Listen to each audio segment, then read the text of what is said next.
Hi guys, and welcome to show number 2. This week's show, a lot of information again that you can take away and implement immediately in your business. Yeah, look, I just want to say a huge thanks to everyone that supported on our first show and sending the messages. And look, because we're quite new at this, I know you're sending messages soon. We can see the phone tick away alongside us. But just while we play the tape interviews, that's when we dive our phones and answer you. So as we get better, we'll probably have to do this on the fly. But for now, we're concentrating on pressing buttons, making sure tape's going the right place. Place. Look, as someone said, one of the messages, why did you decide to do this show? And I suppose as business consultants, it was giving a vehicle or some platform where business owners can all jump in together and learn off other business people. And all the people that we interview are all experts, are all self-made millionaires, are very successful in their businesses. They work on their business, and just listening to them, you can take at least one thing, what I say, and implement in your business. Yeah, and I just think it's a really good platform. It's really enjoyable, and the guys are really down to earth in everything that they do. Look, you know, it doesn't matter whether you're an advanced business, because we've obviously got some quite advanced people on here, or whether you're a startup. We've all been startups. We've all started from the beginning. I mean, that's why we made 1 Minute Millionaire course, was that 90-day program for startups. Exactly. If I had all of this available when I started my business, I would have saved a lot of money in making so many mistakes. So guys, don't forget to follow the channel. If you're watching us on YouTube, please subscribe. Look, this is we're trying to just build a community, so your support is really, really important to us. Now, last week we started off with Peter McClernand. He did his first part, and it was starting a business. So we thought we will press the button and listen to part 2 of Peter. Here we go. Business owner, what does that do for you in business? Okay, it enables me to prioritise payments for a start. So I look down and say, oh, well, that one has to be paid today. Wages, for example, that's it, you know. Superannuation comes in there, all your taxation payments come in there, you know. Certain things, you know, so you look at it and say, well, it's not really necessary to pay that today, but it has to be paid next week. So you might, if you're having a bit of a tight week, you cut it out and you drop it into next week. You see what I mean? So it's continuously live and updated, you know. And that's enabled me to really closely manage. And then I meet with my bookkeeper every morning. He brings me up any CODs and payments that need to be made that, generally speaking, should already be estimated within the cash flow anyway. And we adjust the cash flow and then move on to the next day. So that's a morning ritual, basically. And is this knowledge of the business so intimate in numbers, is that what is allowing you to expand and have such a comprehensive business? Yeah, well, what it does is, it's not really from an expansion point of view. That really is just a tool for daily, weekly management, really, just cash management, you know.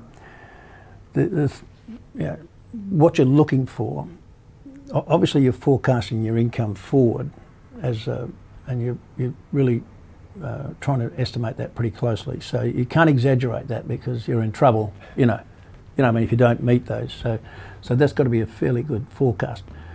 We can work out what our cost of goods is also, and that's in there because we know our margin is on average whatever it is, you know. So we can say, right, if we turn over 100,000, we expect our cost of goods to be about 60, broadly speaking, based on history. So we can estimate everything. It's all in there, you know. End of month, what we expect end of month to be. If our turnover for the month has been this, we know our end of month bills are going to be that because the percentage is there, you know. So you can estimate everything in there. It's just a management tool, a close management tool. I think everybody should be doing, every business owner, because they say that one of the biggest causes of business failure is cash management. So it doesn't mean that, what it means is, I know, for example, that in our business being retail and selling to business, the big months, the big quarter is the last quarter because it's heading up to the end of the financial year. So I know, you know, between April, May and June, my turnover and profitability might double. But I might have a quiet patch October, November, December, Christmas and New Year, when everyone else is selling Christmas trees and, you know, Christmas presents. We're not selling anything. So I can manage my cash flow through that quiet period, knowing that coming up will be, you know, if I get through here, then I'm going to have a good month. And I think there's probably very few people in WA that are really have the luxury of not having to worry about the cash flow at the moment, because I think here we're right at the bottom, and we're travelling along at the bottom. We've kind of reached a level. We've come right the way down, and hit a certain level, and we're travelling at that level. I can't see at the moment what might change that. What might pull us out of that, because we're part of the global community, and to me things don't look great globally. But we're okay at this level. So, if there ever was to be a turnaround, we'd be doing fantastically well. Yeah. And for a business owner, when you've designed your model, how do you go around selecting suppliers? We talked about cabinet making shops as one example, and your decision to be a little bit different in that space. Yeah, okay. Well, I used to be a manufacturer importer, so I had a 9,000 square metre warehouse in O'Connor, 6 metre high racking, and I carried about $2 million worth of stock down there. And what I did was, I owned a cabinet shop in China in partnership with a Chinese national. I had a partnership with an export agency in Hong Kong, and I had a cabinet shop here in Perth employing 6 cabinet makers. That was at the boom time for WA mining industry. We were selling millions of dollars a month, I had 5 branches in Perth. You need to have, at that stage, I had the capital to carry the stock and so on, and that was just servicing the WA market, but the model that I use now, and particularly I think the right model for expansion, is to use other people's products. So other people import and stock carry the stock, and we just draw it as we need it. So what we do now is we have try to have a couple of suppliers in each of the areas in which we operate. So those suppliers, you might say, compete with each other to supply us with their best quality product at the best price. Because, for example, we might have 5 office chair suppliers. Each one of them might have slightly different characteristics. For example, 4 of those will be importers, and the 5th one will be locally made, specialised chairs and so on. So, but they will compete with each other for quality, price, variety and so on. So each of those will have chairs on our product selection centre floor, and they'll be competing with each other on our floor. Yeah. So as we expand now, we're moving into the expansion phase. We don't have to set up a warehouse with $2 million worth of stock in Sydney. The suppliers we use in Perth are the same suppliers as we'll use in every other capital city in Perth. So we can set up a branch in Sydney for virtually just the cost of the signs, first 3 months rent, those kind of things. There's no all the stock on the floor is on consignment, so we don't carry any stock at all. So it's very easy to expand the model. Yeah. And does that not carrying stock, does that make you more agile to change with market trends? Oh yeah, absolutely. So we're establishing product selection centres, 1 in each capital city, 2 in Sydney just because of the size of the economy there, but everywhere else it'll be 1 as it is in Perth. Once that national network, there's nothing like it at the moment. There are similar ones, but it's going to be completely unique as our concept is here, as I've run through it. So it'll be a unique concept, but we'll have a national distribution network. At that stage, we'll have suppliers knocking on the door. Can you sell our product? So what are the terms and what are the prices? And so we'll make selections here, which will then be distributed through our network Australia-wide.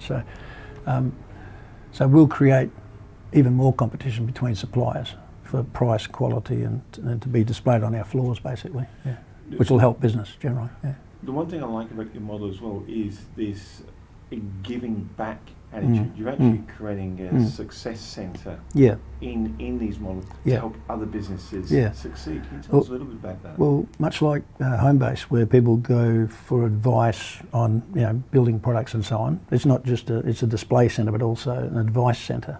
And people go there to practice laying tools or whatever, tiles. Yeah. So so much the same way, we want to be part of the business community, not just a retailer. So each of our product selection centres will have a boardroom like we have here, and we have what we call a business-based success club, where people that become part of that club obtain certain benefits, which might be discounts and business advice, seminars, that type of thing. So we're part of the business community. We're members of the Chambers of Commerce, for example, so we're members of the Fremantle Chamber of Commerce, the Western Suburbs Chamber of Commerce, the West Australian Chamber of Commerce and so on, so that we're involved in the business community. Also, we're looking to, and we have in the past sponsored, say, Business of the Year, Entrepreneur of the Year, Startup of the Year, that type of thing, because we're wanting to reward business excellence, really, and to contribute to the business community generally. Yeah. Part of that is to provide the best quality products, like I said, at value for money, and then great advice and community for business. So that's what we want to do. Yeah. Someone looking maybe been in business for a few years or maybe starting out, how can they find more about your Business Success Club and contact you and get some direction here? Yeah. There's membership forms on our website, so www.businessbase.net.au, where people can join up, become members of the club. It's a developing situation. That membership is offered to current customers and so on, clients. So yeah, the best way is to go to our website and have a look there. Yeah. Peter McLernon, thank you very much. No worries, thank you. Peter McLernon, well, he's been there, done that several times, and his business model now, what he was describing, is really unique. One of the things that struck me, and I thought this was something that, I'd love everyone's comments on this, when he talked about having to stand out, didn't matter whether you were miles away from your competitor or sometimes next door to your competitor, but he's saying you've got to differentiate yourself. In one of our quotes, we said, just don't succeed, exceed. And I think that ties in very well with his message. It certainly does. And I suppose that's the thing. People say, what makes you special? And quite often they come up with, well, it's good service, or I'm on time, or I'm cheap. But it has to be something that is unique. And I look at it, what is your customer looking for? And that's exactly, I think, what he did with his business. His customers are looking for a one-stop shop, and they're forming a business community. And that's kind of what he's created there. How do you go about, what strategy have you put in place to go about identifying how you are unique? It's listen to your clients. We all have these ideas when we start our own business in our head, and we play this movie in our head of how our business should look like. Yeah. And once we start, we realize, but something is not working. But once you go and ask your client, what do they want? Is it convenience? Is it pricing? Is it speciality? Then build your business around what your client wants. Yeah, and I think you said something then, when you find what your client wants, it's a matter of telling them. Exactly. Which is a great segue to Helia Singh and marketing. Here comes Helia with her session. She popped in to talk about marketing. She's a self-made millionairess, and she specialises in helping people create wealth. She's got some interesting takes on marketing. Let's have a look what she had to say. Hi, my name is Helia Singh, and today I want to talk about marketing and how it's affecting our wealth creation. The ability to influence people to do what we want them to do is actually marketing. And we all know it and learned it, and it's a habit in our system even as a baby. We're born with that. So as a baby, we used to obviously cry and ask for attention and get what we want. And then we are older, and then in a cute way we learn to manipulate our parents or siblings to get what we want. And this way just evolved until we went to school, and then gradually we learned that in order to receive and get, we have to give, either by studying hard, putting time to do things, and being nice to other people for them to be nice to us. So we had to do that. But somewhere along in the way, so we lost that ability. We thought, okay, we need to only learn to do stuff in terms of whatever we had to study at the school in order to get a good job. But we lost that skill, how to communicate with others to get what we want. And that's why marketing is a big thing these days. If you look at 100 years ago, the history of marketing, it has evolved even in that way. But one thing remains the same. Everybody judges a person by their cover, and that's true. No matter how smart we are and how much we are, enlightened, we all have it in our program mind that yes, we look at something or we hear something for the first time, and we make a judgment on that person or that idea. And this is completely normal and a human way. But If you don't know how to market yourself, that means you are robbing yourself from the opportunity of getting things that you want to get. And unfortunately, these days, because businesses, they use marketing as a way of advertising, so people think that marketing is the same as advertising, which actually they are not the same. Advertising is done in the purpose to get what you want, obviously to sell a product or service, but marketing is the research behind it. So that's why, even if you are not running a business, even if you are a student, you need to know how to market yourself. Remember, when you're doing your resume, you are actually marketing yourself, but you need to learn how to put the content together to be, appealing to a prospect employer. So without that communication, how can you go to a job interview and expect to get it? Because obviously there are so many other people, similar to your skills and qualification, they all go for the same job. But why one person get it and the other person doesn't? And please don't tell me, they were friends, or they were lucky, or they knew someone in that organization. That's very, very overrated. It's all about that, what you have shown that the prospect employer see as a resonation with them, that there is some synergy there, that they can work together. And that's your marketing. Even when you get up in the morning and choose, okay, what dress to wear, or how to do your makeup, or whatever, basically, subconsciously, you are marketing yourself. So don't tell me that, you are not into marketing. We all are into marketing. There is a degree to it.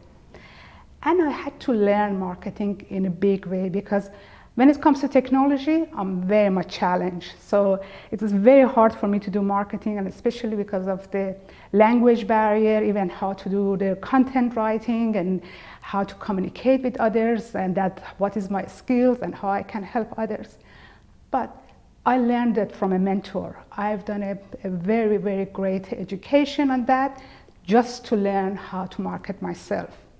So marketing is about to know your audience, your avatar, and even if you want to go to a party, if you want to go, even if somebody asks you to give a speech on a wedding or a birthday party, you need to know who's your audience, what kind of a joke you're going to crack. So are you going to a birthday party for a grandparent who's like 90 years old and everybody's in that age, or you're going for an 18-year-old birthday party? So you can't use the same joke. You get it, now what I mean by that. So you need to do your own research, that what to say, that the whole group will like it, and they're going to have a good laugh and have a great memory about it. So that research is called marketing. And if you want to know more about marketing, and how important it is, that even if you are a PAYG, or you decide that you'll never ever want to be in business, you just want to be an employee, but it's that important for you to know marketing. You want to know more about it, head into my channel. I've got a great interview with Cham Tang. He's the co-founder of Authentic Education, and he's the marketing guru. I learned firsthand everything from him, and I've interviewed him. It's a great show. He's given you lots of tips that how you can use in terms of marketing yourself. So I've got the details of the channel in the below comment, so make sure you check it out. Until next time, have a happy, healthy, wealthy life. See you then. Bye. Welcome to another golf tip, brought to you by Top Tracer, your personal golf coach, helping you hit it straight down the middle.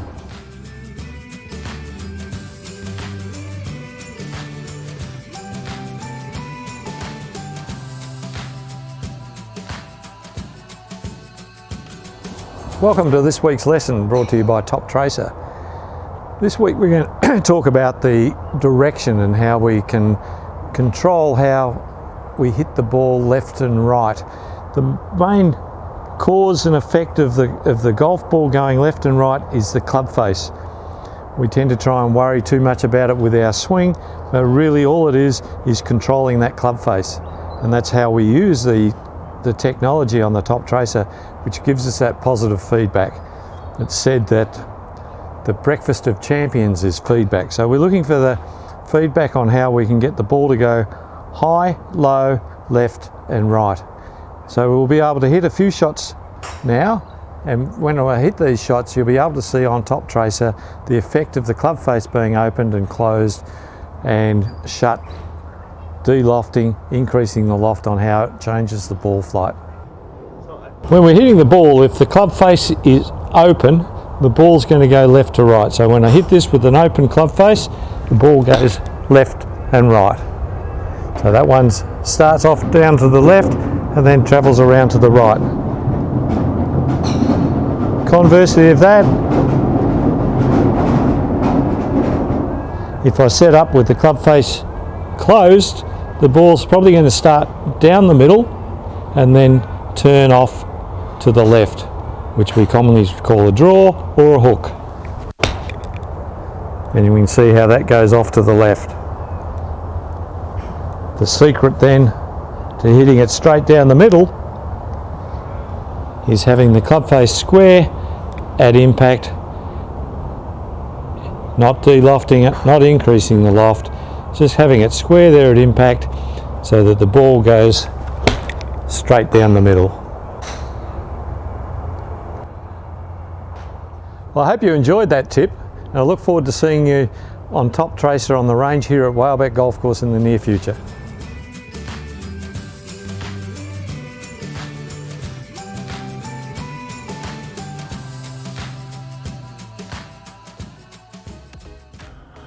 Oh, wow. I was just watching the golf tip then by Peter Hopkins out there at Whaleback. And he makes it look easy, doesn't he? Whenever you go out and you try it yourself, my ball never goes straight. One thing that, and people say, why have you got golf? I think it demonstrates the value of coaching, whether it's in sport or in business. My mentor back in South Africa, hi Martin, he always on a Wednesday afternoon played golf. And all his clients knew that he was playing golf. And for him, it was not only about a sport, but for him, it was about time out of the business just to sort out all the things in his head. Yeah. So to him, it was more than just playing the sport. And he was an excellent business person, and I've learned a lot from Martin. Yeah, and I think, and that's the whole name of the show. Please keep sending your messages. We love getting them. Say when we're playing the videos, we'll jump on the phones and answer you. One of the things that we played Ivor last week about Facebook, and we got a lot of questions about Facebook, and people were quite concerned about.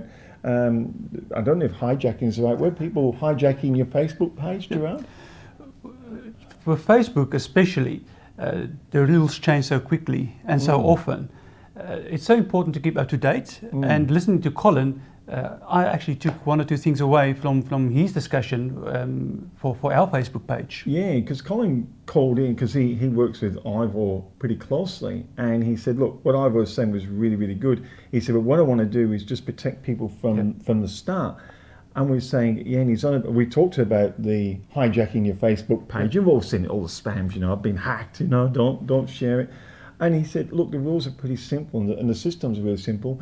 So he started talking and we said, whoa, let's do our usual. Turn the cameras on. Hey, we recorded an interview. I sat behind the camera on this one, just asked him a few questions about Facebook security. And even I learned quite a bit. Check out what Colin's got to say. Well, Colin James, Facebook expert right here in Perth. One thing that's been going around is don't trust Facebook. It can be hacked, it can be copied. Facebook security, where do we go? Well, it's really funny. I get all the time, don't accept friend requests from me, someone's hacked my Facebook. And I sit there and go, and how did they do that? Have you got any of the security turned on? Maybe you have your friends who can see your friends, and your friends of friends can see your friends, and they have been sending all of those people friends requests, and those people are saying, oh, well, Michael's a friend of those, it should be okay. Then all of a sudden, you're sending out personal messages, everyone's saying, please don't accept friend requests from me because someone's hacked my page. So can you explain that? Friends seeing friends. What is this in Facebook? So in the security settings in Facebook, it's really simple. You go to who can see your friends. And whereabouts is that in Facebook? In the security settings. Right. So you just go in the menu on the top right hand side. Yep. settings, and it gives you a whole new menu. In there, the security settings, personal settings, all sorts of stuff. You know, who can do what and what can do who. If you're a business owner and using your page to promote your business, you need to go have a look at all those and make sure they're set up correctly. So the friends that can see friends, is this a button that turns on or off? Yes, absolutely. It's just on or off. So who can see my friends? And your recommendation setting? Only your friends. Because you don't know who they know, and they don't know who your friends know. So the people that are friends on my page or follow can't see my friends. That's what you would recommend. Can't see your other friends. Can't see your other friends. Yeah. Okay. So your friends can see your friends, but their friends cannot. Ah.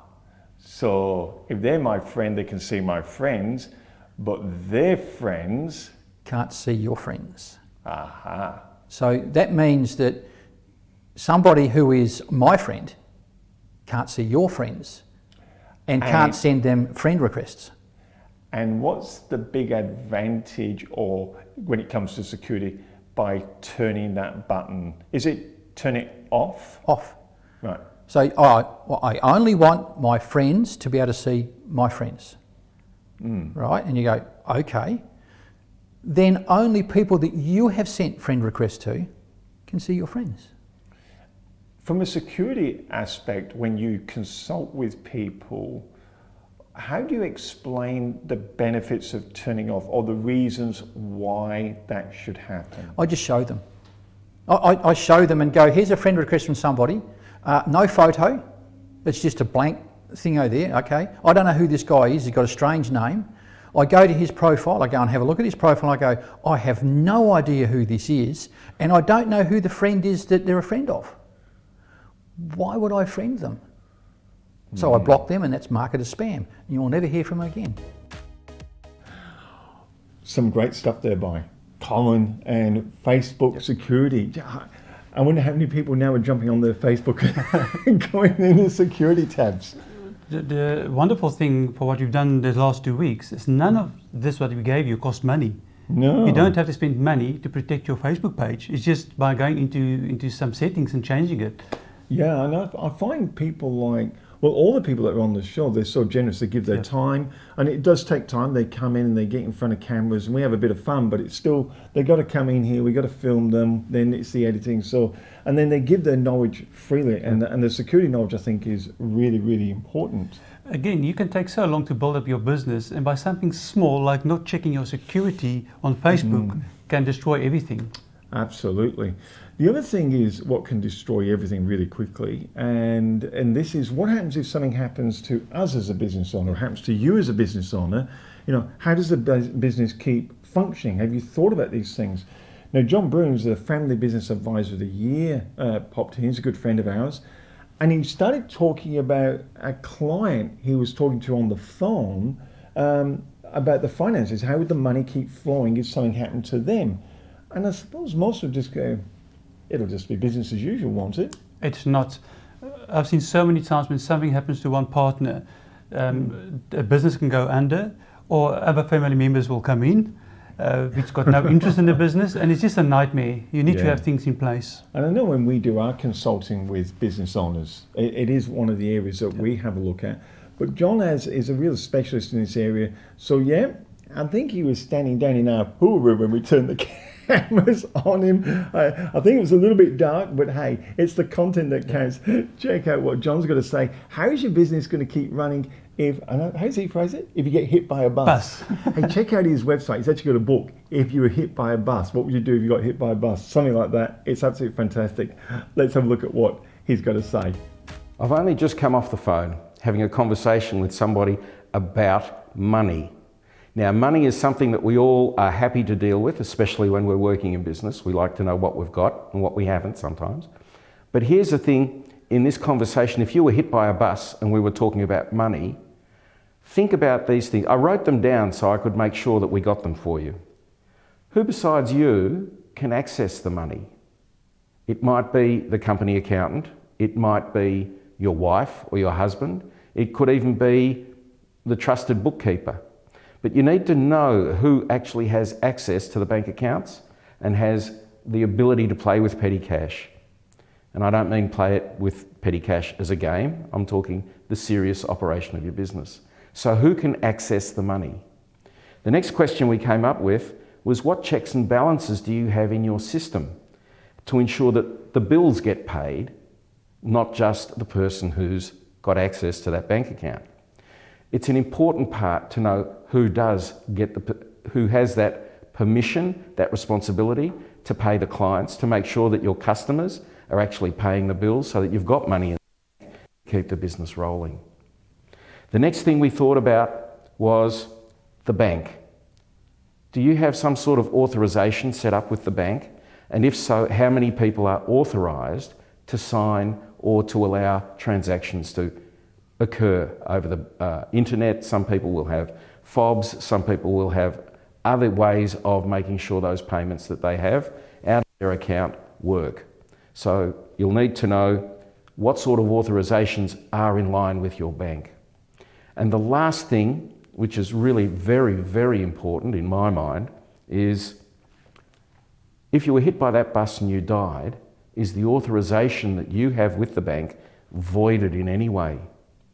It can be that the bank, if you have passed, the bank can close or lock up the account so that the next person in line, or the estate managers, those people that have control of the account after your passing, can make sure that the business still continues to operate. So it's really critical to know who has that authority and whether or not authority is voided after your death. Well, there we are. John Brooms, if you're hit by a bus, check out his website, John Brooms. Just Google that, the Family Business Guy. And he's got that book, Hit by a Bus. It's got 27 questions in it. I think it's free download that you need to be able to answer so your business is protected if something happens to you. It was an interesting talk. It is a very small investment in your time to go through those points and see what you can put in place. And if something is not in place, just set yourself a date by when you will have one or two of those things in place. And it is a really worthwhile book. And talking about books, we did a session, didn't we, on Millionaire Habits. And we're doing some consulting with our clients to look, because this is one of the things we found, that millionaires read books more than they watch television. And also, it's not that they don't watch television. They're very selective in what they watch. But their way of doing a mind feed and see what strategies is available and what's out there is by reading books. And there's lots of good books. Now, Paul Bird-Merry called into the studio. Paul's a good friend of ours, and he's in LJ Hooker, Rockingham, self-made, and a really, really nice guy. And he's quite passionate about business books. And it's an oldie, but still a goodie, The Cash Flow Quadrant. Yes. And he came in and we were having a chat, and he started telling me about all the passion, and well, you know what we did. If you show passion, the camera goes on. Gerard went, you two sit there, and he turned some lights on, turned the cameras on, and went, have a chat about this. Check out this book review with Paul, The Cash Flow Quadrant. Well, we were going to talk about Robert Kiyosaki's The Quadrant. And what's it called, Paul? It's called The Cash Flow Quadrant. The Cash Flow Quadrant. Paul, welcome to the show. Paul Bird-Merry, you love this. And I thought it was really good for business owners who may not have read this book to get a bit of a snapshot on your takeaways that's helped you in your business. Okay, well, let's just talk about Robert Kiyosaki's book, The Cash Flow Quadrant, first. I read it before I was a business owner, and I think it was because I read it that I became a business owner. Oh.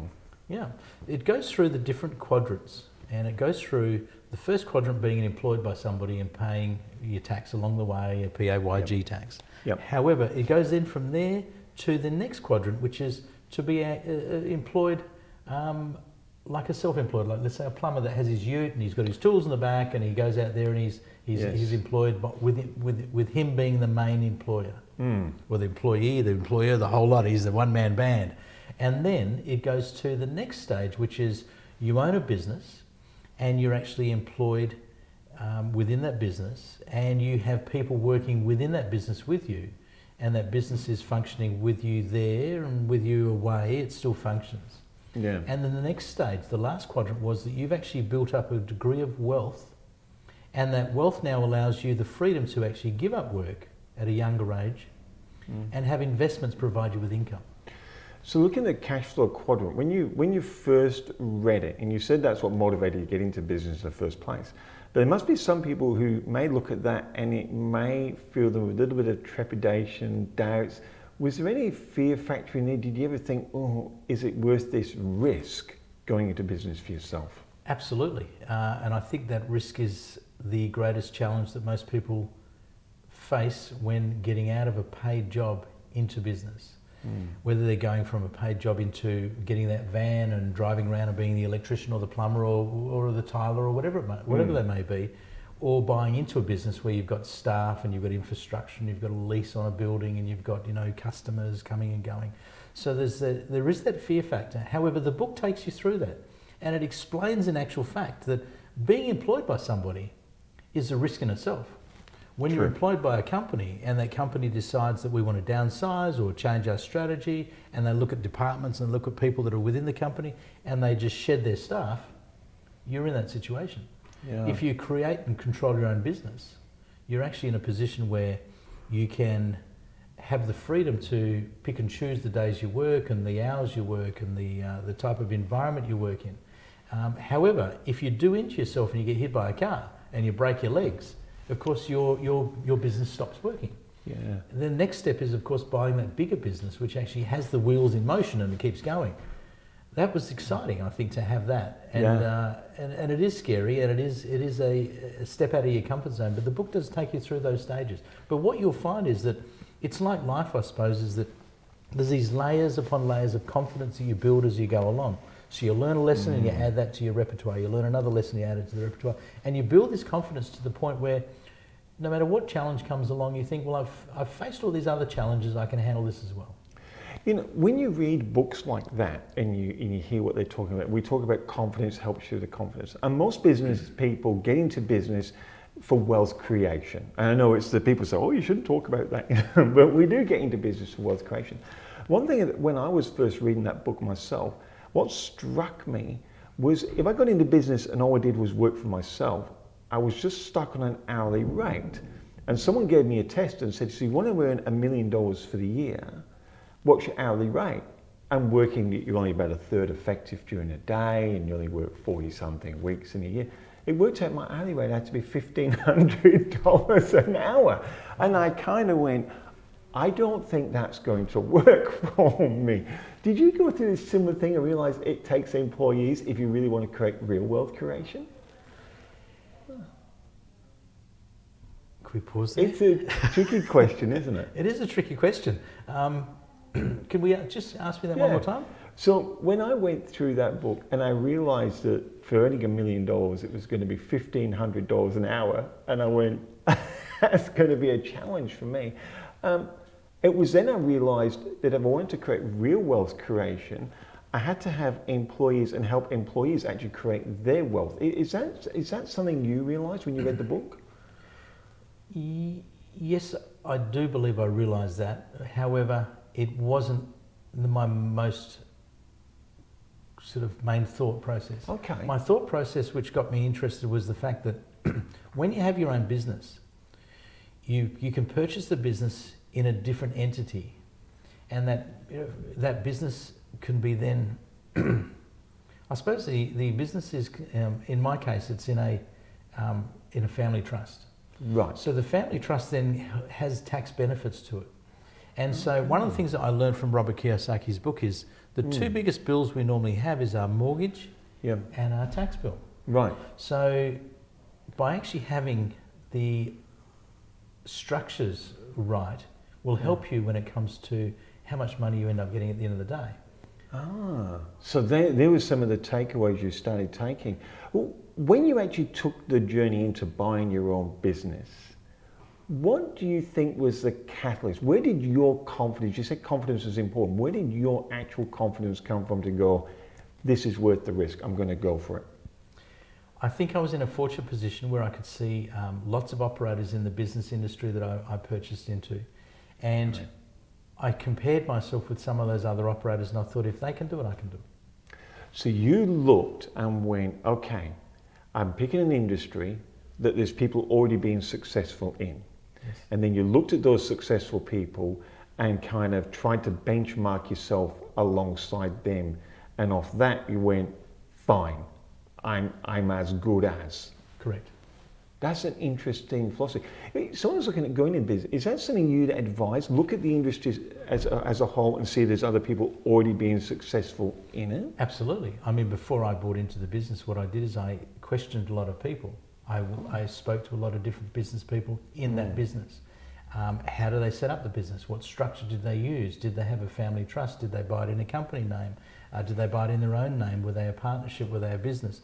You know, all sorts of different ways that people were doing it, and looking at the pros and cons. So I think, you know, the research was really important, because the research also built confidence as well. One of the most important things I actually did is I went and made an appointment with my accountant, and I sat down with my accountant and I said, look, this is what I'm thinking about doing. What are your thoughts? Oh, you went and saw him before you bought the business? Before I bought the business. I sat down with the accountant and I said, this is what I'm thinking. And he said, well, there's pros and cons. Here's the things you should look for. These are the things you should ask. These are the figures that you should get and bring back to me and let me analyse them for you. And then we need to look at, if you do move forward, we need to look at the structure you purchase it in and what benefits you're going to have from a taxation point of view of that structure. And so I had that research done before I actually, you know, signed on the dotted line. Wow. And in your journey, have you gone through the cash flow quadrant with Robert Kiyosaki? Absolutely. Yeah, I have definitely gone through the cash flow quadrant. The last part of the quadrant was to have assets that you build up over a lifetime. There's no quick get-rich-quick schemes, but over a lifetime of building up assets. And I'm not finished with my life yet, as you can see. But to the point where you could give up work if you needed to, or you wanted to, or you had to, and you still had an income coming through, passive income coming through from investments that would give you a lifestyle that you're comfortable living, and you could live for the rest of your days. Wow. Paul Bedmary, thank you so much for taking us through Robert Kiyosaki's cash flow quadrant and how it's helped you build a business. Thank you. Thank you. Well, the cash flow quadrant, I might read that book again. It's a while since I've read that one. You know me, I always read a book more than once, so it might be on my list. I think it's number 5 or 6 at the moment, but it will be on my list to read again. But sorry, Michael, cash flow is so important. Yeah. Cash is king, like they always say. So you can have all the profits in your book, but if the money is not in the bank, you can't do anything. Exactly. I like your strategy when you read books. Can you share that one where you make your notes and you're referencing? What I start doing with my books is as soon as I read, I open my Word document on my computer and I start making notes when I find something very interesting. But then I also put the page number next to it, because sometimes you make a note and you think, I will remember this. When you go through it again, you can't make sense of any of your notes. So going back to that page, read that paragraph again and it makes sense. So it's just a bit of a reference, because sometimes when you read a book, you can't remember where did you read that one specific thing. But making notes, it takes me a bit longer to read a book, but I find it much easier to reference my books. Absolutely, absolutely. Look, I will just say again, you know, if you're enjoying the show and you're enjoying the content, please like, follow us. If you're on the YouTube, you know, tick all the appropriate buttons, ring the bell on YouTube. Make sure you follow us. Your support is really, really valuable to us. Really does help us and motivates us to keep producing this show. I mean, we're just on show number 2. Show number 1, we had a gentleman on about how to grow your business. And he challenged everyone to understand why you want to grow it in the first place. We played part 1 of that interview, and of course we're talking about Mr. Andrew Ford from Ford & Doonan. It's just amazing when you start speaking to people and you put the cameras on, then they start talking and talking. Before you know, it's 20 minutes and 30 minutes. That's why we have to cut it. Yeah. And normally when you ask people, come for interviews and talk for 5 minutes, what will I talk about? And after 20 minutes, cut. Yeah, I know. Hey, if you're a business owner and you'd like to come on the show and you want to share some of your information and your learnings, send us an email there at info@worthingtonstoop.com. It'll be ticker tape across the bottom here, I think, on the screen and in the notes. And if you want to talk or ask a question of any of our contributors, they're more than happy to answer your questions. Just send that email into us at info@worthingtonstoop.com, and we'll make sure that next time they're in our studios, we'll roll the camera and ask them your question. Enough of that. People are going, get on with it. Okay, shall we? It's Andrew Ford, part 2 of How to Grow a Business.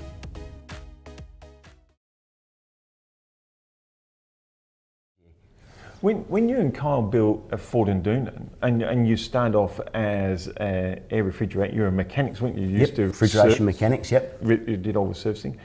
That must have been a big risk to send let's buy the product in and install it. A few people would be going, whoa, that's a bit of money you guys are putting on the line. How did you analyse that? Did you do a similar process? Sort of. I was pretty naive back then. We're only about 21 years old. So does that help being young? It did help. It did. Well, they say ignorance is bliss, as they say. So it was both a curse and a benefit because we didn't have a lot of personal financial pressure, so we could run a few risks, I guess, because we didn't have a family, the mortgage and kids and all that sort of thing.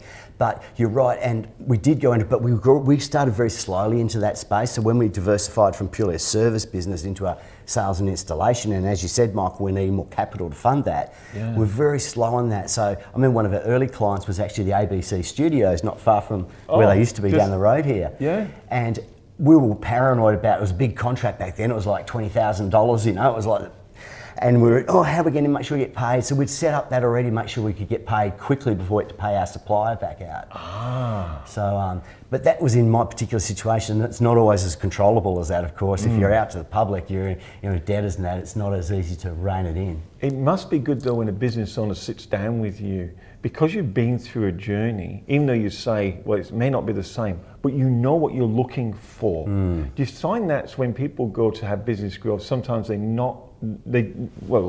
just don't know what to look for. That's right. Because they've never done it. That's right, and why would they in some regards? And that's, I guess, the benefit of dealing with someone who has been through it, and not just in theory at university or anything, is actually have gone through it, because you do see, even if it's not my industry sector that I particularly know well, business is pretty common all the way. The same pressures and things that are exerted on every business. So I definitely have some wisdom that I can share with people to either help them be super successful or help them avoid a mistake. And one thing, I mean, people look at air conditioning, obviously you've got your gym, but where you are with Ford and Doonan, and people probably know, you suddenly took on solar. So people go, hold on, air conditioning, solar, but you were very strategic in what you said you were going to bolt on to Ford and Doonan. You and Kyle were very strategic in that. That must take a little bit of thought process in that growth area. Absolutely, and we brainstormed a list of all different products and services that we could sort of diversify into, and we wanted to ensure that it was a logical bolt-on and had a synergy with our core business. So brainstorm it first, make a whole list? Make a whole list and then shortlist the ones that meet the criteria. That in our case it was being an allied business, and it wasn't like we're suddenly selling ice cream or something with no relationship to our core business. But solar and air conditioning, obviously we're already on the people's homes, we're on their roofs. So it's kind of the same client you went, well, it fitted the same clients would buy both services. Spot on, and that made we lower the cost of client acquisition then. We virtually don't need a marketing budget because we've got a database of 30,000 people, which we haven't even got around to starting to work yet. But just by virtue of every air conditioning quote, we now say, would you be interested in solar? So there's a zero lead acquisition cost. They're just good little nuggets of information that someone looking at growth is going, I never thought of that. Sometimes, growing may not just be acquiring more clients in your particular field, but going, I'm struggling to grow this field. Oh, is there something we can bring in? And that strategy of brainstorming and then synergies, I think is a great one. It's really good because also you can identify maybe greener paddocks over the side, as in that other sectors that are allied may be less congested with competitors and be more profitable. So instead of necessarily going down the path that you're on, for example, if you're an electrician, and okay, we're going to expand electrical, let's diversify into security or access control systems where there might be a less cluttered market, but still very allied to the core business. That's a great idea. Yeah. And the skill set that your people have obviously makes a big difference of staying in an allied space. Is you don't have to bring a whole new skill set of many new people, where you can just upskill maybe the existing people to the new skills, but their core experience and everything is valid for both. So if I'm looking at your business, so I looked at air conditioning, my perception would be obviously that you have designers because you design all systems. So the designers are there who can design air conditioning, they can probably be upskilled to design solar systems. Correct, yep. Solar needs electricians. Well, you've probably already got all your electricians. All electricians there. The people already skilled in dealing in commercial spaces and in homes. Yep, and we've got the sales team already. So you got this, so I can see where you're ticking all your little boxes. Yeah, it must be good when you sit down with the business and go, well, here's the box, and they go, oops, Yeah. I'm not thinking anywhere with this one, and That's right. it can save a big mistake. It can save a big mistake. Yeah, so I guess another tip that you already touched on, Michael, is that you don't necessarily have to grow into your own space that you're existing in, but certainly something that has a connection or an allied industry, but don't always just think with your blinkers on of, we've got to grow my core business and that's the only bit I can grow.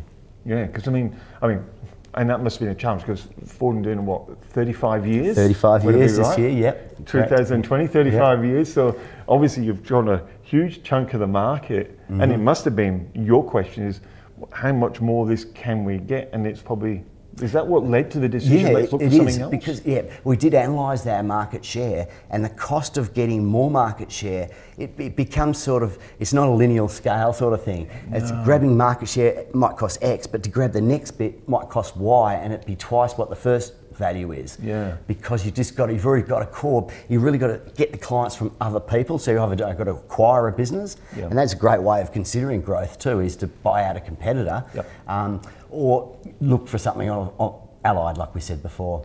I think there's some great advice in there for people, because sometimes we do get blinkered. We go, I just need more of the same clients. So sometimes it's great when someone like yourself looking at business growth, looking at your why, looking at your systems, people. And these great ideas of the different methods of growing, I think, is where you come from as well. Absolutely. And the other thing with our business being air conditioning, obviously it's very, very seasonal. Despite us doing our best to try to level it out, it's always a reactive market. So we're obviously looking for something that would keep us also occupied in winter. If anything, it was going to peak in winter and certainly not peak in summer like our core business does. Because your core business goes. That's right, yeah. I know I spoke to Carl the other day, and Carl's going, I can't talk. Yeah, it's just crazy. Like, we can get like 600 phone calls in just at reception at the head office. Geez. And there's another 8 or 9 stores taking calls. How would you summarise this, and any other points for looking at for business Look, growth? a couple of the points I had, it's summarising is just think carefully and don't just blunder in, I think is the core message I want to say here. So, and is your business profitable enough? Because a lot of people want to grow, but they're not growing off a good enough base. Like if your business isn't already making money, then why would it, by growing it, will it necessarily make any more money? If anything, your overheads are going to increase as a percentage of your revenue. So if anything, it could become less profitable.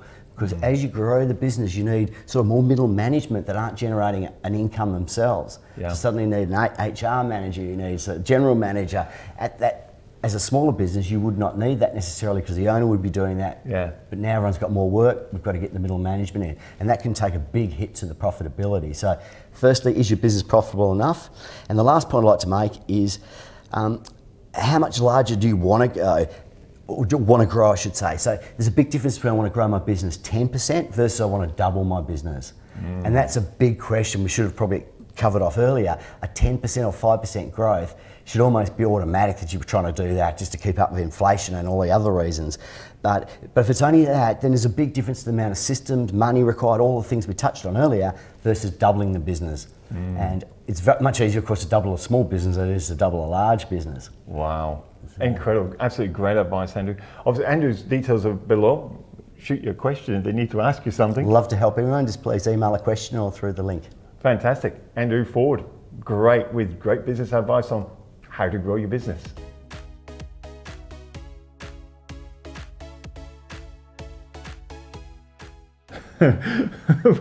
We're having heaps of fun here in the studios, making sure the right buttons get pressed to switch on all the tapes and how we're meant to line it up. We don't play the wrong tape with the wrong name. If you're enjoying the show, keep sending your messages through to us. Absolutely love them. We'll respond while the other tapes are playing. It's a bit hard at the moment. We're in show number 2. I'm sure you can relate to that, to do it while we're on the fly here. What a great show. What a great bunch of guests we've had. If you have taken just one little gold nugget from each of our guests, you got a lot to implement in your business. And the nice thing is, it's not going to cost you money. No. It's just to have that mindset to say, what can I change, improve, create, remove in my business? Take some of that golden nuggets and apply it. And in the comments section, share some of your golden nuggets as well. That's what all this is about. We want to build a really nice, strong business community. That's why we're doing this TV show. And again, if you want to come in, send us an email. The links are below. We'd love to interview you. And if you're overseas or you can't come in, Hey, there's Zoom, there's Skype, there's all ways of recording things these days, and we can get you on the show and share your content with the world as well. I think it's really important. I think you will notice that the people the guests talk about business. They don't try to sell a product. No. They try to give value to all the listeners. Absolutely. Giving value to all listeners. Now, we're live, so I'm going to do this off the top of my head. We had Peter McClernand, Helia Singh, Peter Hopkins, John Bruns, Andrew Ford. Who else do we have? Colin Paul James. Burt. Paul Murray and Colin James. They're probably not in the right order, but a great contribution from all of them, and a great contribution for you guys watching. We really, really do appreciate it. Hit those bells, subscribe, like, follow, share the heck out of it with all your friends. I think that's the important part, is share the information. Don't just give it to yourself. If you know that your friend or family member is in business, just forward and share information. Absolutely. We'll see you again. Well, this will replay on Sunday. Yep. And it will be on our YouTube channel, so you can go to it anytime. It's 24/7 access to that. This is live. We will restream this on Sunday morning at 9 o'clock. And until next week, you have a great business, and we'll see you again next Tuesday. We're changing the date to Tuesday because of all the public holidays. Yes. Yeah, that way we dodge them. That's enough talking. Thanks for joining us. We'll see you next week.